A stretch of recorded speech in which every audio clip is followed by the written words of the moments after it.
Shalom, shalom. Call Allah Yahweh Bahashim, Yahweh Shai, Bahashim Kakadash. Double honors to the apostles, elders, bishops of Great Millstone. Salutations to all my fellow laborers doing this work in truth and sincerity, risking their lives to do so. To the scattered elect across the four corners of the earth, and those among the heathen nations that look like the heathens, pursuant to Jeremiah 12:9, known as the speckled birds. I am the disciple of Pariam, a follower of Great Millstone, coming to you with a lesson in truth and sincerity. So this lesson is going to be titled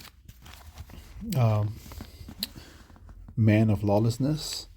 And this is just Second Thessalonians, which is the title for Second Thessalonians, as you see it right there. And also in the NLT, it says events prior to the second coming of the Lord. All right. So let's go ahead and start in verse 7. It says, "For the mystery of iniquity doth already work.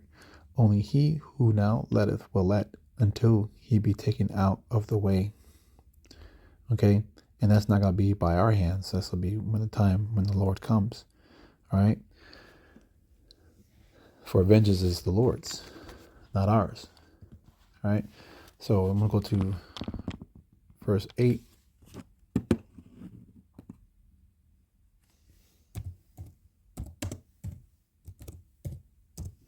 And it reads, "And then shall the wicked be revealed, whom the Lord shall consume with the spirit of his mouth, and shall destroy with the brightness of his coming." All right. So you go to Malachi 1 and 4.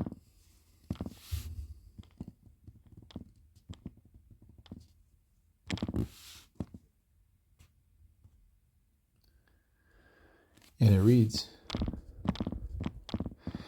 "Whereas Edom saith, We are impoverished, but we shall return and build the desolate places. Thus saith the Lord Yahweh Shemashai of hosts, They shall build, but we shall throw down. And they shall call them the border of wickedness, and the people against whom the Lord Yahweh Shemashai hath indignation forever." Okay. Let's go to Job 9 and 24.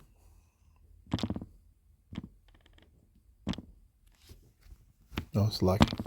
Wrong one. Job 9.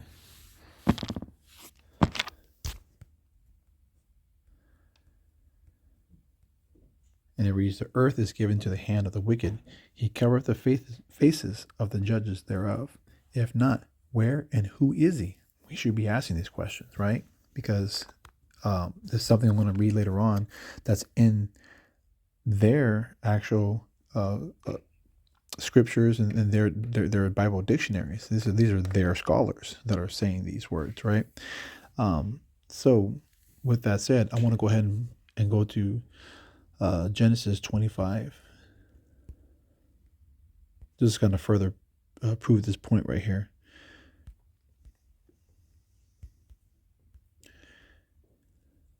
This is Genesis 25 and 26. All right. And it reads, "And after that came his brother out, and his hand took hold of Esau's heel, and his name was called Jacob. And Isaac was 80 years old when she bare them."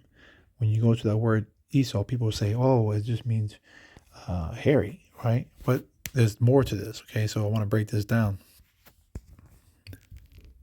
It's kind of a lesson within a lesson.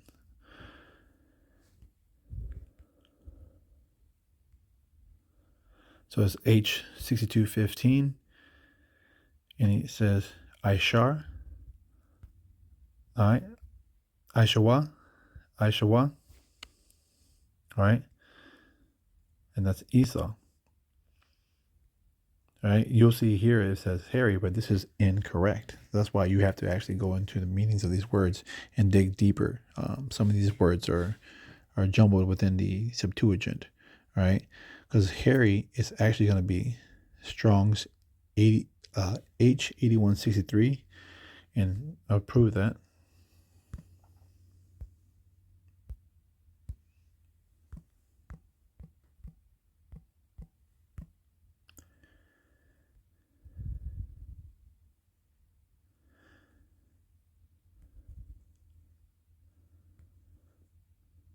So this is Genesis 27:11. It says, "My behold, my brother is a hairy man," right? So it says Esau, which supposedly means hairy, right?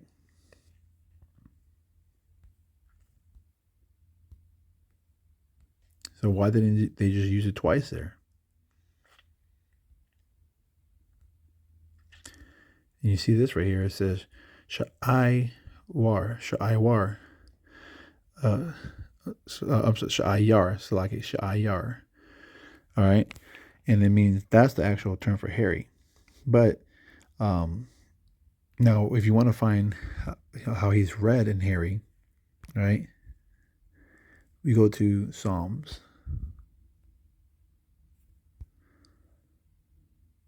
31 and 10.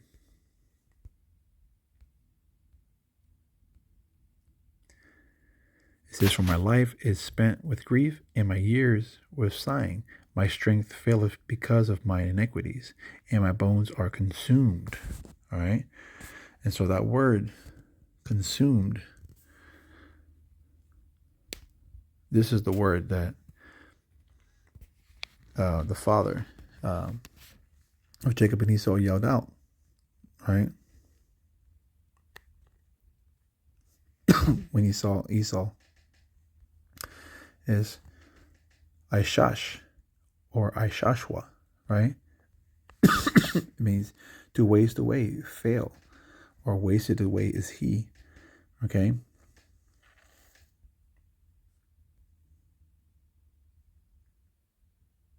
And thus speaking of his melanin.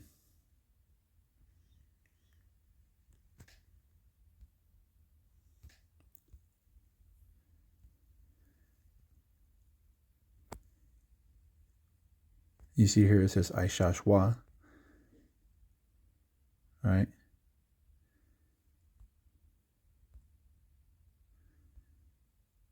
And it's the same, all right?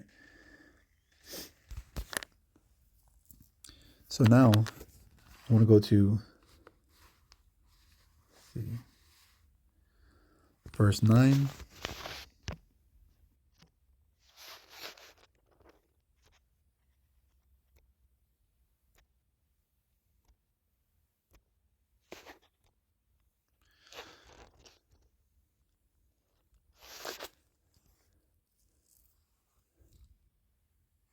So we'll read verse 9. It says, back in 2 Thessalonians, it says, "Even him whose coming is after the working of Satan with all power and signs and lying wonders." All right? So it says working. This is why these words are important, because it helps you gain a better understanding and where you can actually find precepts that line up. Is Strong 1753 in this Anarchia. Strong's G 1753. Energia. Well, here it says Energia, but it sounds like Anarchia in Spanish, but it's very similar. And it's working efficiency. In the New Testament, it says superhuman power, whether of God or of the devil, right? And we know that he's a deceiver, okay? And an example of that working, that superhuman power that he was given was, the ICBM nuclear missiles, right? So that's that blessing that he was given. That blessing, let's go back to just Genesis 27.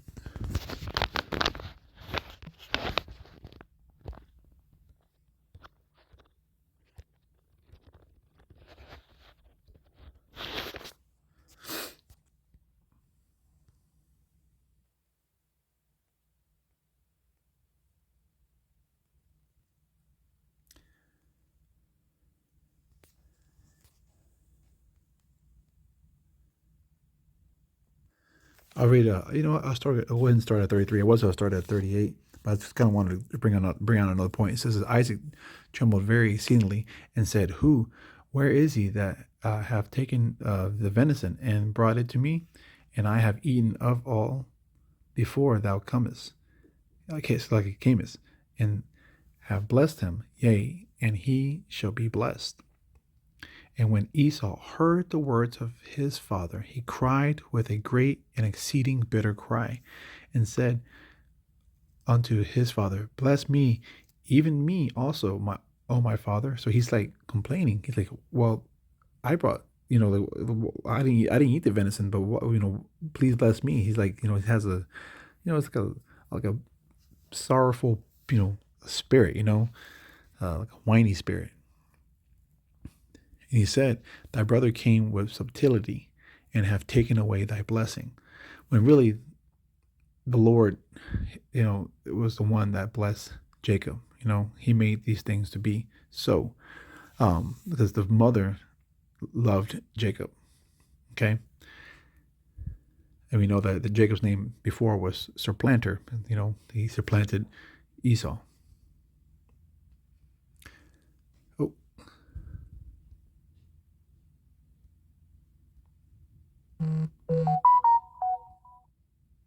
we go to verse 36, and he said, Is he not rightly named Jacob? For he hath supplanted me also 2 times.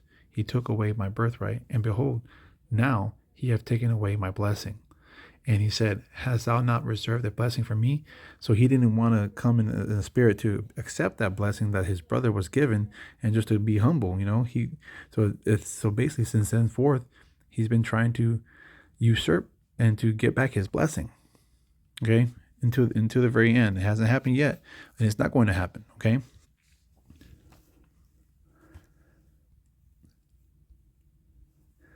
Let's see. It says, And Isaac answered and said unto Esau, Behold, I have made him thy lord, and also thy brethren have I given to him for servants, and for corn and wine I have sustained him. And what shall I do now unto thee, my son? He said, What should I give you? All right.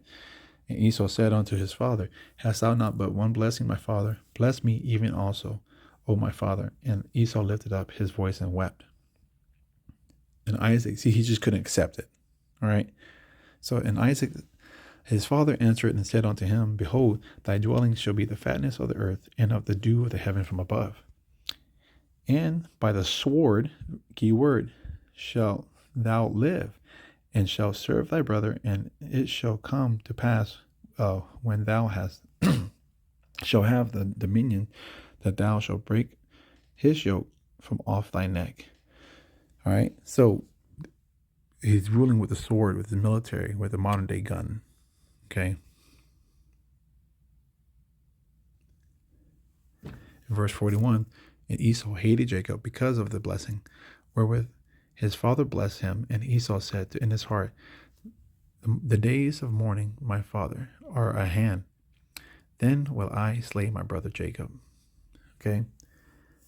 And he's been doing that for a while, but it's the bounds are going to be set to where he can't pass. Oh man. Oh, Slacky. Let me fix this real quick.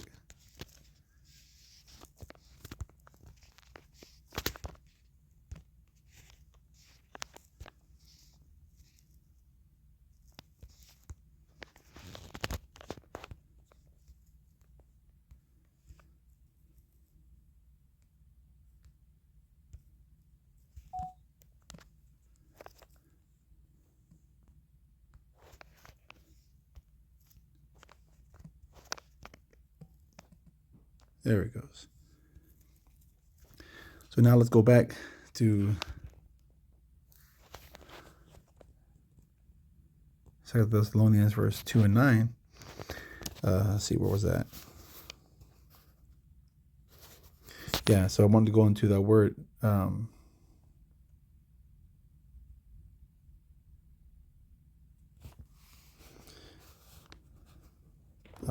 power, right? And with where it says with all power right there, all right? And that word power is the power that he's to be given as the spiritual seed of Satan, all right? Strong's 14:11 is dynamis. Basically, that consists of in or resting upon armies, right? See, it's the power, influence, wealth, riches, right? But you come down here to F, it says power consisting in or resting upon armies, forces, hosts. And that's found right there in the outline biblical usage, okay? Because he's going to rule with the sword, all right? And we already read that he was given that blessing. And let's go to Isaiah 54:16.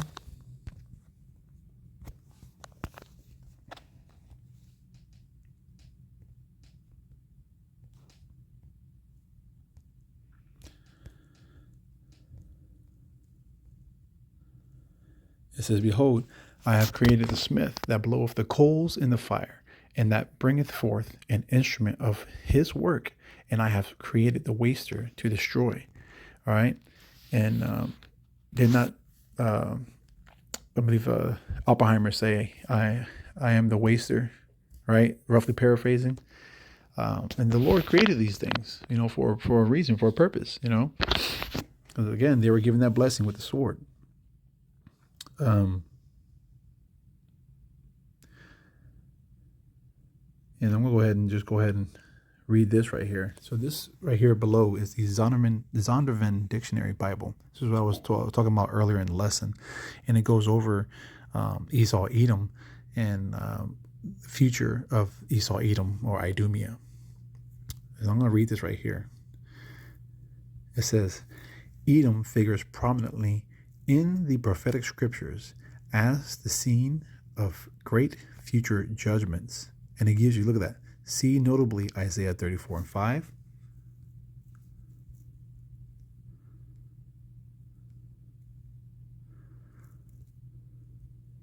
And it reads, for my sword shall be bathed in heaven. Behold, it shall come down upon Idumea and upon the people of my curse to judgment. All right. When you read the NLT right there, it says, oh, well, what's Idumea? Okay, well, it's Edom. And then when my sword has finished its work in the heavens, it will fall upon Edom, the nation I have marked for destruction. Okay, let's go to verse 6. It says, the sword of the Lord Yahweh Shemashai is filled with blood. It is made with fat. Made fat with fatness, and with the blood of lambs and goats, and the fat of the kidneys of rams. For the Lord have sacrificed in Basra, and a great slaughter in the land of Idumea. Okay. Next one, Isaiah 63:1. It says, who is that cometh from Edom with dyed garments from Basra? This is the Lord Yahweh Shai. All right. Slaki, this is Yahweh Shai. This that is glorious in his apparel, traveling in the greatness of his strength. I that speak in righteousness, mighty to save. And that's Yahweh Shai. Okay. So going back to right here in the bottom, she is the only neighbor of the Israelites who was not given any promise of mercy from Yahweh. Okay. It's not my sayings. This is, the Edomite scholars who wrote this in the Zondervan Dictionary Bible. Okay. So I'm just giving out receipts right here. And then lastly, Job 14:5. Says, seeing his days are determined, the number of his months are with thee. Thou hast appointed his bounds, that he cannot pass. So even though he's trying to do all these things with the NWO and, the MOTBE and the World Economic Blank, you know what it is, then he cannot pass these bounds because his lot is written, just as the law is written for the Israelites. So I pray this lesson was edifying. Abba, Kwam Yasha Allah, and Shalom.